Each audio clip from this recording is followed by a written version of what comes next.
What's up, gang? Hope you're doing well. Guys, I've been away for 3 weeks. Babe, wake up. Coach Mike just dropped a video. It was 3 weeks ago, but Coach Mike, one of our channel favorites now. He's easily in the top 5. The defensive video I saw of his, easily the best defensive video I think I've ever seen. Go like and subscribe. These are the videos we need to be boosting. These are the videos and the types of topics and for coaching and training and all that. These are the ones that need to be hitting everyone's algorithm. So please go boost this. Go do what you got to do. This one, CASON WALLACE doesn't just steal the ball. He erases offense. That somehow sounds illegal, but let's get into it. CASON WALLACE leads the league in steals for a reason. But if you only watch those steals, you miss what actually makes him great. He's not a gambler, he's not hunting for highlights, he's just there making possessions harder. A lot of his defense actually doesn't show up in the steals. It shows up in bad passes, fumble dribbles, and possessions that just don't go anywhere the offense want them to go. Man, he just loves defense. But with the numbers, yes, he leads the league in steals, he's third in deflections, and all that other stuff. But the stat I care about... He said, yeah, he leads the league in steals and deflections and like tons of other categories. But the thing that I think, that means you're just an elite defender. Most isn't shooting percentage, it's shot attempts. Because even while guarding high usage players, guys just don't seem to get shots up when he's guarding them. And I will say that this one is a little bit misleading before we get too deep into the, and he'll probably bring it up. Coach Mike, defensive genius. This is a little, in the NBA anyways, this is a little bit misleading. All the other stuff, CASON WALLACE, yes, 100%. But I think this type of stat is where analytics goes too far. If you're being defended by the best player on the team, let's just think LeBron. This is what LeBron does a lot. And this is what the Golden State Warriors used to do when KD was there. I mean, they still do it, but it was most obvious when KD was there. If KD had LeBron on him, he would just get a screen and get someone else on him. So, and then he would go to work.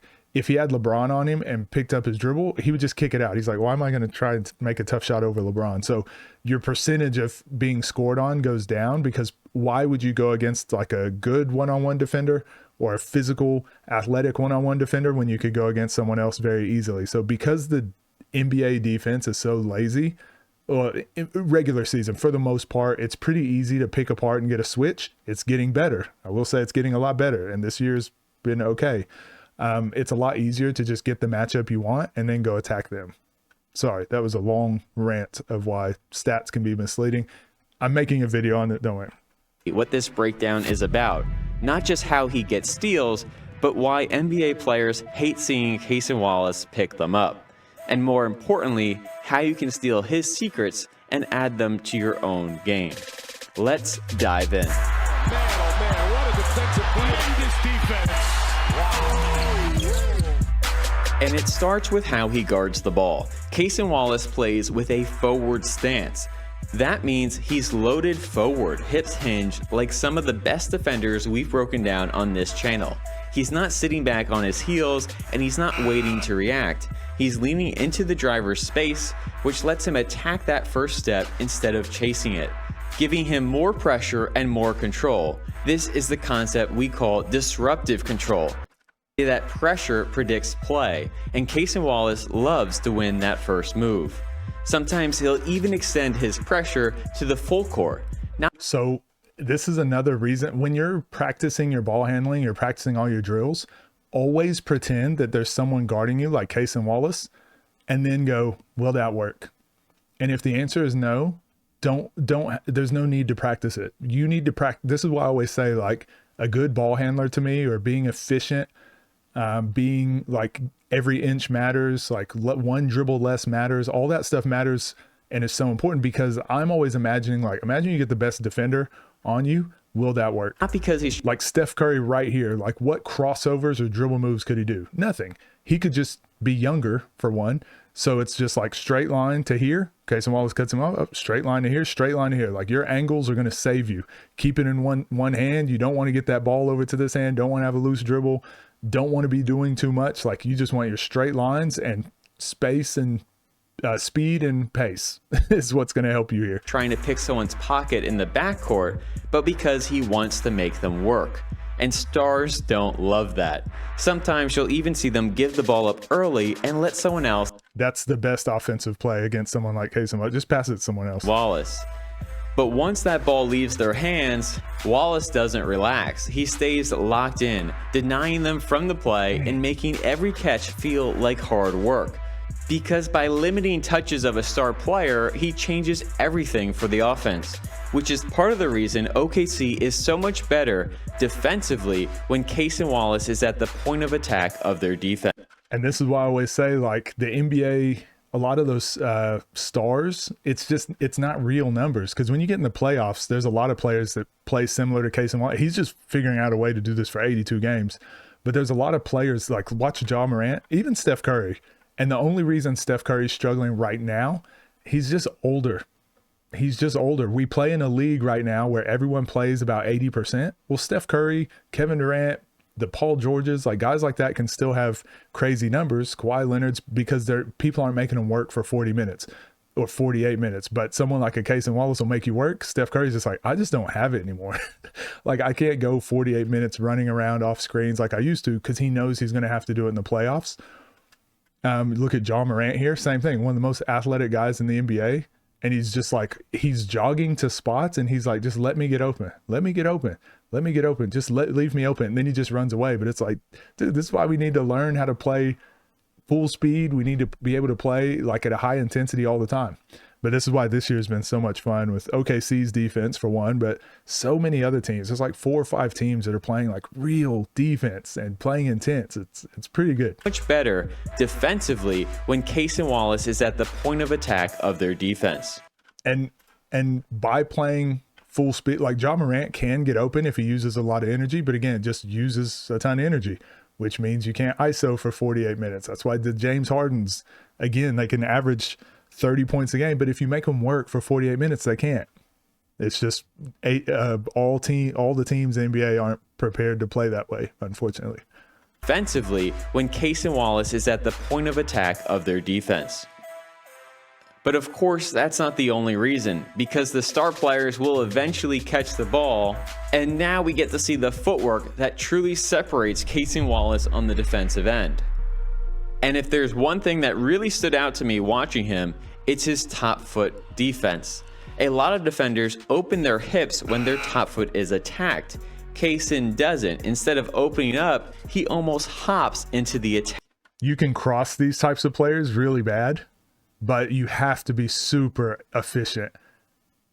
Yeah, you have to be super efficient, those hoppy, jumpy defenders like that. And you have to know that they're jumpy, hoppy defenders. It's completely different going against a defender like this and a defender that drops their hip, exactly what he's talking about. But if you know they play that way, you can. It's like a lot of these NBA guys aren't used to playing against that.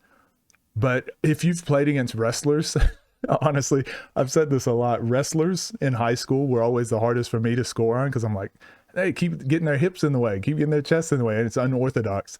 But once you've played a bunch of like football players, sometimes are like this too.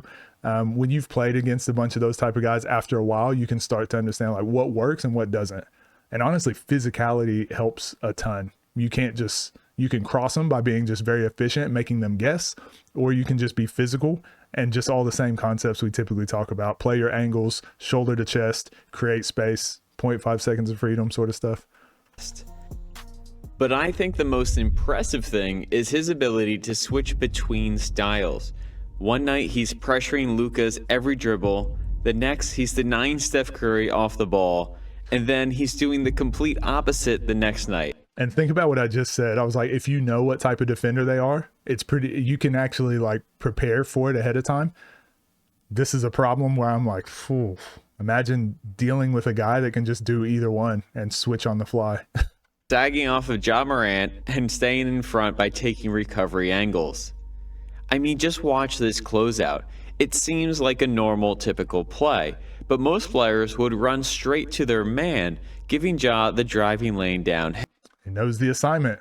So smart. Shallow angle to get to the driving lane first, then contest second. This is a very good video. Plan to a T.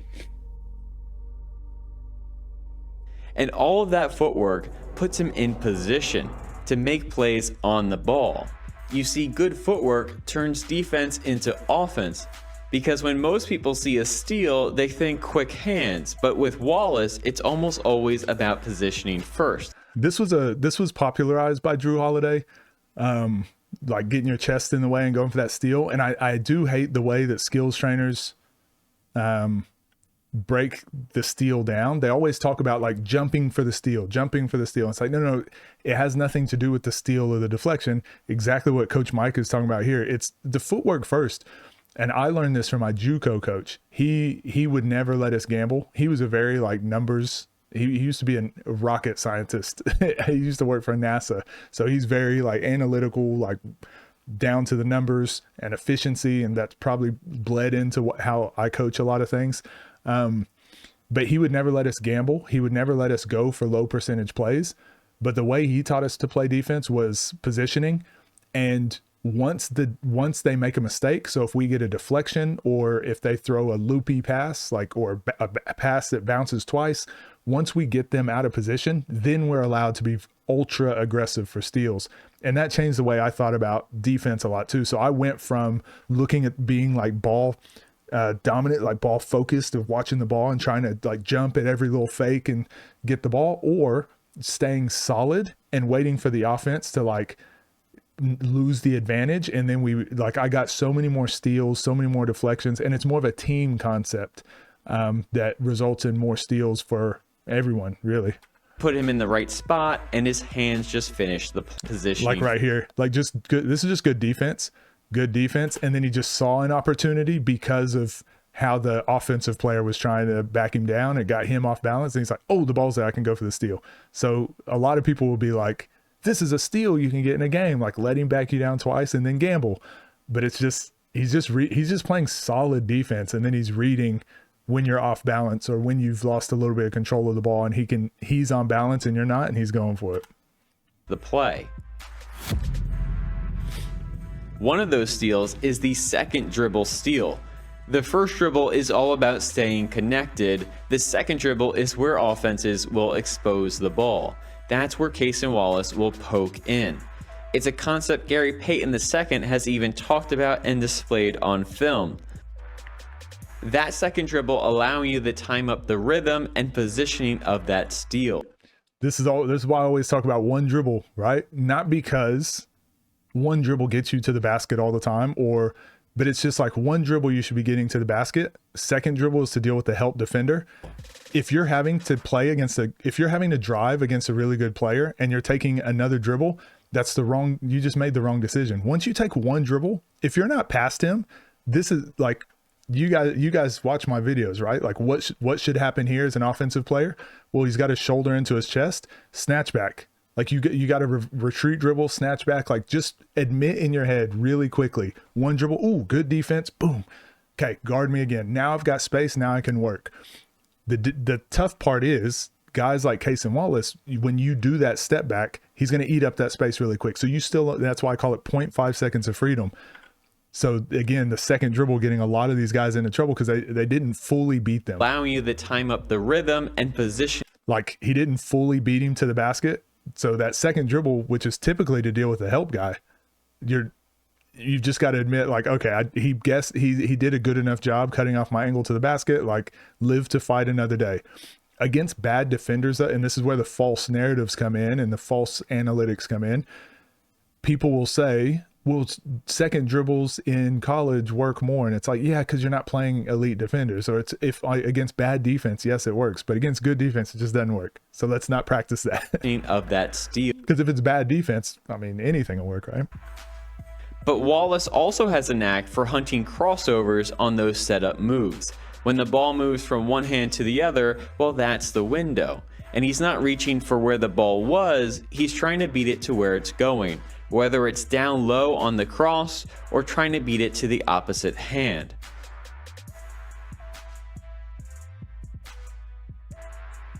But man, we haven't. He's just so good, man. And steal the pursuit steal. Because even if he does get beat off the dribble, he's never out of the play. As OKC's elite defense steps over to help, the driver usually has to gather and expose the ball away from that help side defender.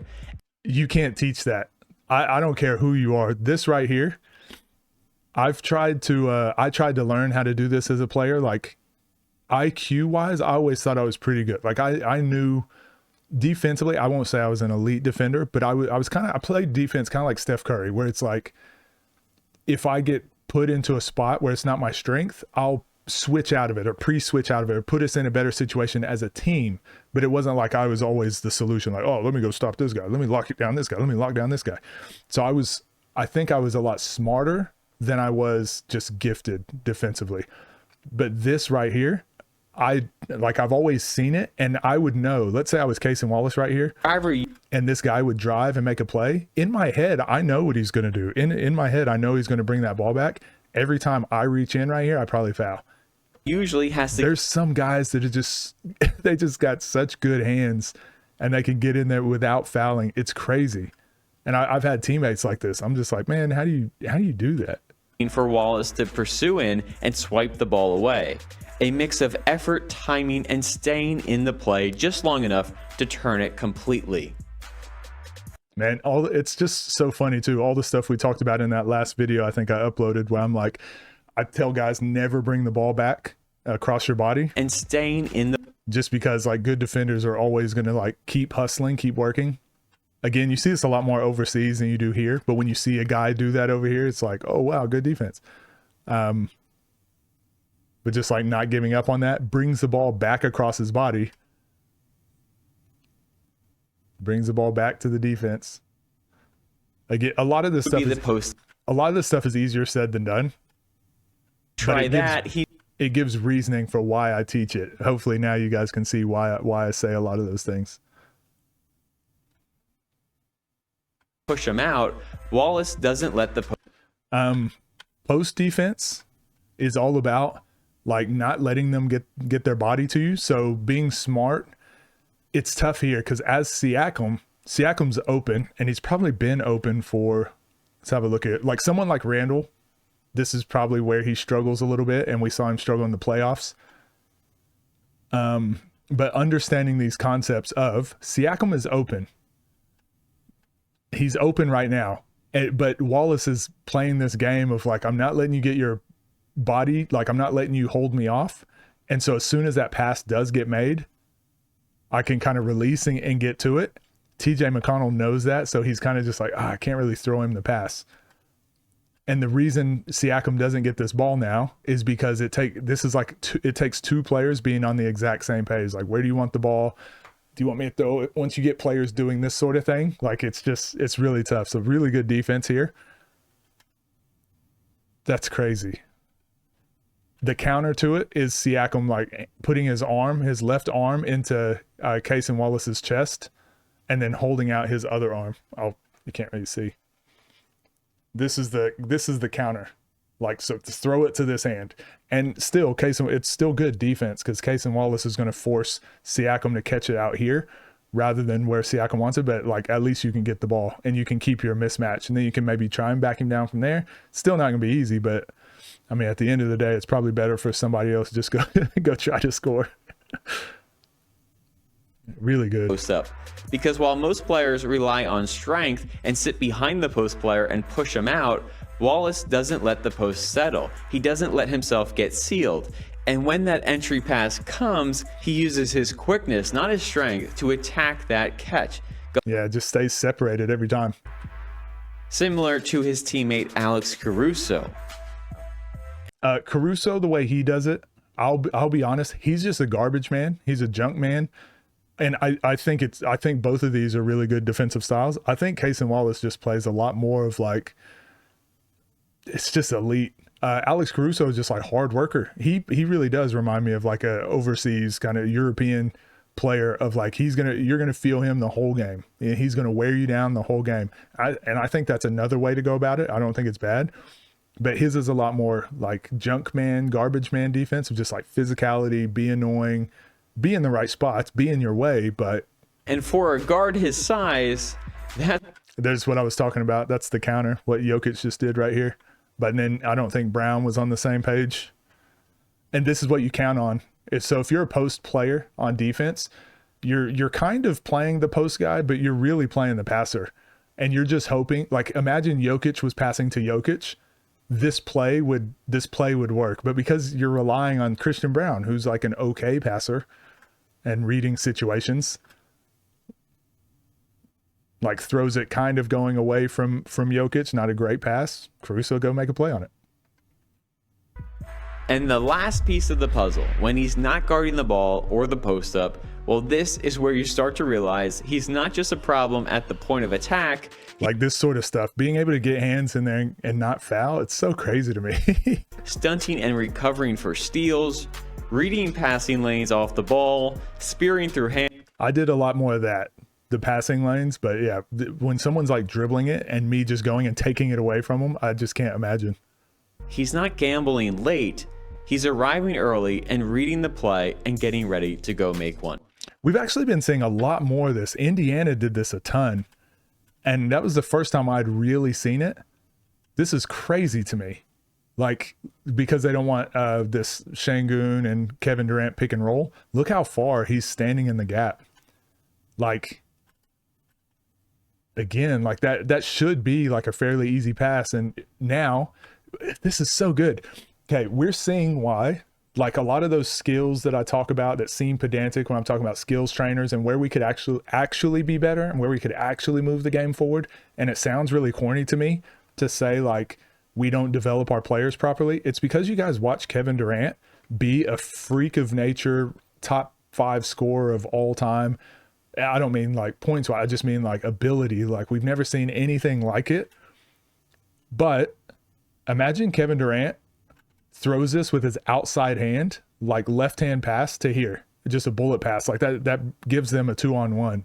But because we have so many players that still do these like two-handed or inside hand pass to the left side, like these are skills we've just never really developed over here. Whereas when I was overseas, those were the types of focuses and the types of skills that were really like the foundational blocks. Like work on those first, then the scoring. You know, they didn't focus on the individual scoring like we do. We're the opposite. We're kind of like individual scoring, individual brilliance first, and then get away with as much as you can. But yeah, like this, it seems like such a simple play, but I'm like, damn, that's the right. I mean, it's so easy just to throw that right one pass away. Like, but that's what allows defenses to get away with this sort of stuff because we're not elite ball movers. We're not elite passers. And I brought that up in that video, that last workout video where I was like, one thing we get better at, we could be throwing that emphasized outside hand pass. And these are the situations why. And the question I leave myself with from this breakdown is how a player like CASON WALLACE doesn't have a killer nickname. The best one I've heard so far is Case Closed, but I think he deserves a better one. So let me know in the comments below what your nickname for CASON WALLACE would be. No, But put all these techniques and skills together and you get a player who not only leads the league in steals, but anchors the point of attack of one of the best defenses in NBA history. Man, great video as always. Please go like and subscribe with Coach Mike. Let me know what you guys thought about this. I love these videos. It allows me to like bring in like from a player standpoint, like and from like just different styles of basketball, like overseas or high school to NBA to college, where someone like Coach Mike really gets into the nitty gritty, especially with the NBA style. I can really break down a lot of these things, especially on the defensive end too. So good. This is so good. These are the basketball conversations that I think we need more of. But excellent video. Let me know what you guys thought, and I'll see you in the next one.